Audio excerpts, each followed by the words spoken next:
Pemirsa, berikut ini kami tampilkan tren elektabilitas Capres dan juga Cawapres. Kita simak bersama.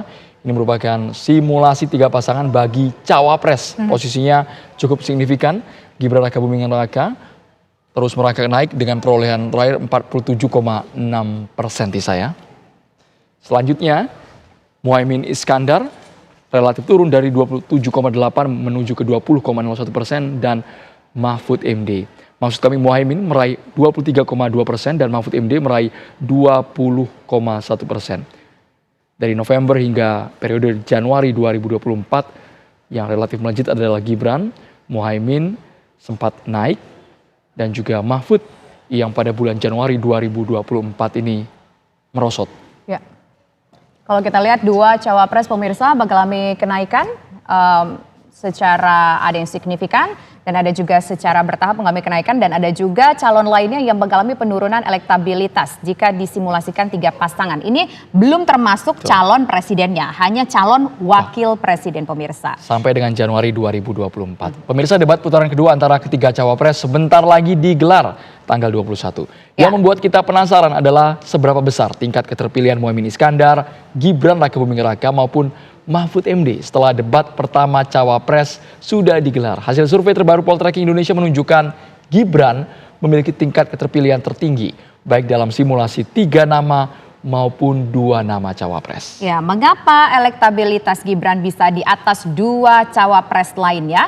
Lalu seberapa banyak pemilih yang mencoblos karena melihat Cawapres dibandingkan dengan Capresnya pemirsa? Untuk membahasnya telah bergabung bersama kami ada Direktur Eksekutif Lembaga Survei Poltreking Indonesia, Mas Hanta Yuda. Kemudian juga hadir pula Ketua DPP PDI Perjuangan yaitu ada Pak Nusirwan Sujono dan juga juru bicara TKN Prabowo Gibran, Bang Andre Rosiade. Dan juga ada asisten pelatih timnas Amin, Bang Zazilul Fawait. Selamat sore Bapak-bapak semua. Selamat sore. Ya, pertama saya mau ke Bang Hanta. Pertama saya mau ke Bang Hanta terlebih dahulu. Bang Hanta, apa kemudian kesimpulan hasil survei elektabilitas Cawapres ini dengan melihat bahwa Gibran ternyata hasil surveinya paling tinggi, baik itu simulasi 3 nama ataupun juga 2 nama? Ya, Tisa, pertama survei ini poinnya adalah ketika kita membuat simulasi Cawapres itu merupakan akumulasi atau gabungan dari antara Capres dan Cawapres. Jadi kalau pertanyaannya tunggal Capres saja atau Cawapres saja atau berpasangan, angkanya relatif agak mirip, berada di rentang margin of error, jadi 1-2%. Jadi sudah akumulasi, jadi mengikut dia, ada yang cawapresnya terkatrol oleh capresnya, atau sebaliknya, ada cawapresnya yang didongkrak oleh cawapresnya. Jadi angkanya lebih kurang di situ, plus minus 1-2%. Itu poin pertama, karena sudah satu paket dalam persepsi publik. Yang kedua, memang ada 3 variabel ya yang menjadi faktor atau aspek yang mempengaruhi semacam fluktuasi atau dinamika elektoral antara Capres-Cawapres. Nah, sehingga saya kira ada beberapa faktor yang kalau kita lihat dari trennya, 3 faktor itu, satu faktor Jokowi effect, dan itu terjadi ketika pendaftaran. Yang kedua adalah debat, dan 3 sosialisasi. Nah, kalau dilihat trennya yang agak fluktuatif itu agak cukup tinggi sampai 2 digit itu adalah ketika ada Jokowi effect. Efek Jokowi ketika Prabowo akhirnya mengambil Gibran sebagai cawapres. Itu faktor paling tinggi. Kenaikan Prabowo cukup tinggi. Ada migrasi pemilih Mas Ganjar ke Pak Prabowo karena faktor Jokowi tadi dan persepsi publik berada di Prabowo Gibran karena Pak Prabowo sudah mengambil cawapresnya Jokowi Junior yaitu Mas Gibran. Itu faktornya. Sementara faktor debat sosialisasi ada tetapi tidak sesignifikan faktor itu kalau kita lihat dari kita bentangkan trennya. Itu faktor yang kedua. Nah, yang ketiga, kenapa ada semacam ini bukan sepenuhnya elektabilitas Mas Gibran, tapi itu akumulasi paket dengan Pak Prabowo, faktor Jokowi dan sebagainya. Begitu juga dengan pasangan Mas Ganjar, begitu juga Mas Anies. Sehingga kenapa itu menguat? Karena salah satu faktor yang ketiga, faktor incumbency atau kesan bahwa Prabowo Gibran yang memiliki hak eksklusif keberlanjutan semakin kuat dalam persepsi publik. Mereka seolah-olah bagian dari kekuatan Jokowi, cukup besar kolam pendukung Jokowi itu bermigrasi cukup kuat ke sini. Karena apa? Karena 3 faktor yang dimiliki mereka dapatkan dari faktor Jokowi tadi. Satu, tingkat kepuasan atau approval rating kepada Pak Jokowi itu relatif tinggi, kisaran 70-80%. Nah, potensi ini ada migrasi, terutama menggeser basis-basis pemilih Pak Mas Ganjar ya, di beberapa basis Pak Jokowi di Jawa Timur, Jawa Tengah. Itu satu. Yang kedua, Pak Jokowi juga memiliki mesin politik elektoral,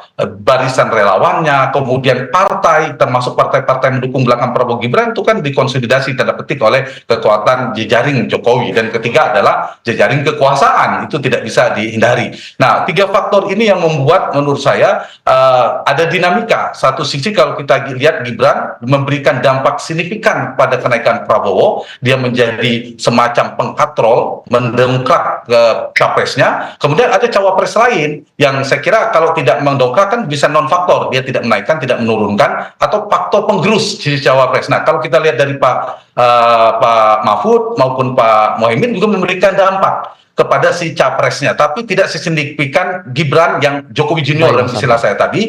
Misalnya Pak Mohaimin itu beri dampak, Mas Anies dulu tidak sekuat sebelumnya di Jawa Timur, sekarang cukup signifikan kekuatan Anies di Jawa Timur, misalnya ada pertumbuhan. Nah, faktor-faktor inilah yang saya kira temuannya. Tapi satu lagi, Andrew, temuan kita Pilpres belum bisa disimpulkan satu putaran. Potensi berdasarkan dasar survei poll tracking masih berpotensi 2 putaran karena belum ada satu kandidat pun yang bisa melampaui sampai 50%. Jadi Pilpres masih relatif terbuka 2 putaran ketimbang 1 putaran meskipun punya potensi kedua-duanya. Baik Mas Hanta, kita langsung ke Pak Nusirwan. Survei hari ini membuktikan Gibran begitu melejit meraih perolehan tertinggi berdasarkan Mas Hanta Yuda tadi paparkan. Ada faktor bukan tunggal Gibran, tapi ada migrasi pemilih Jokowi yang juga ikut ke Gibran. Pak Nusirwan, Anda merasa khawatir dengan hasil ini?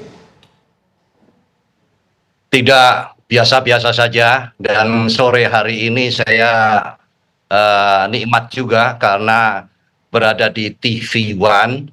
Yang kedua saya juga berada bersama-sama dengan poll tracking Mas Hanta Yuda. Dan juga ada rekan saya Mas Andri Rosadi. Jadi ruangan dan satu lagi Bung Jasilul tentunya.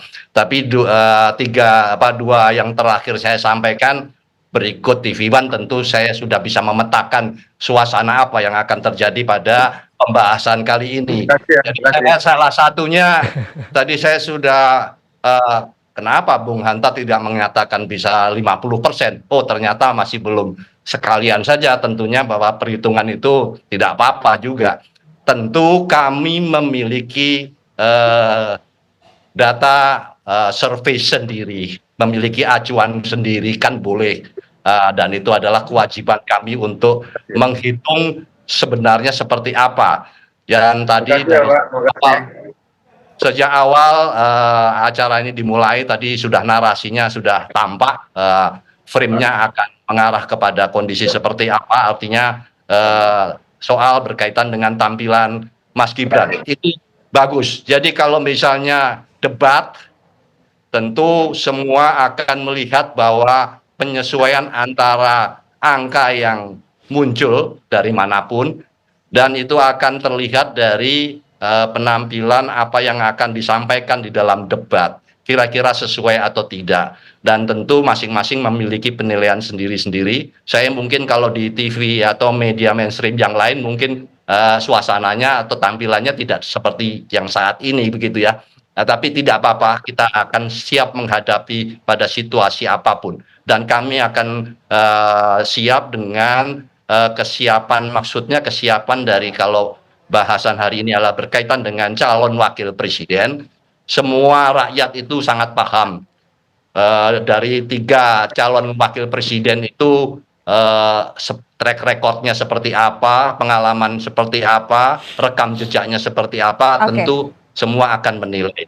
Soal kaitannya dengan kejutan itu masing-masing bisa tinjauannya sendiri-sendiri. Kami berkaitan dengan debat yang akan datang, tentu penguasaan materi beliau-beliau senduk dalam hal ini tentu Pak Nusirwan, perlu kami garis bawahi bahwa TV One adalah kami netral. Apapun informasinya selalu kami hadirkan 1, 2, dan 3 berimbang begitu Pak Nusirwan. Tadi Pak Nusirwan mengatakan bahwa Anda sendiri juga memiliki, katakanlah memiliki hasil survei internal. Nah, kalau misalkan melihat survei internalnya, apakah berbeda jauh dengan yang dimiliki oleh Poltreking ataupun lembaga survei lainnya yang juga ada dimiliki oleh mungkin media lain? Karena TV One tidak punya lembaga survei loh, Pak.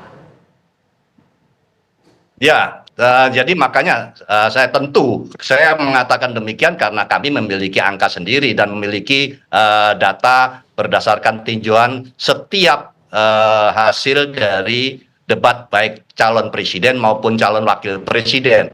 Dan itu tentu berbeda. Dan kenapa saya bisa mengatakan demikian? Karena berbeda. Tapi kalau ditanya berapa bedanya, tentu itu adalah hak kami untuk tidak menyampaikannya di forum ini.